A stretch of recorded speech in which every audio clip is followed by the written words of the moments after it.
আপনি যদি আপনার মোবাইলে থাকা যে কোনো অ্যাপসের পাসওয়ার্ড ভুলে যান বা ইমেল আইডির পাসওয়ার্ড ভুলে যান, তাহলে তা বের করার জন্য একটা ছোট্ট ট্রিক্স, যেটা আপনার অনেক উপকারে আসবে।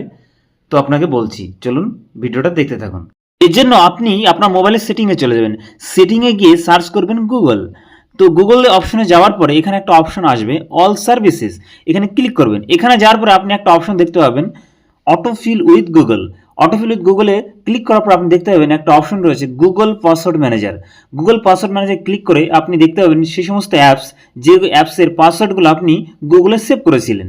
তো ধরুন আমি বা আপনি যে কোনো একটা অ্যাপসের পাসওয়ার্ড ভুলে গেছেন, তো সেখানে আমি গিয়ে ক্লিক করব পাসওয়ার্ডটা জানার জন্য। তো ক্লিক করার পরে আপনার পাসওয়ার্ড বা ফিঙ্গারপ্রিন্ট দেবেন। দেওয়ার পরে আপনার কাছে সেই আইডি আর পাসওয়ার্ড শো হয়ে যাবে। তো এখানে চোখের আইকন বাটন দেখতে পাচ্ছেন, ক্লিক করলে আপনার পাসওয়ার্ড শো হয়ে যাবে।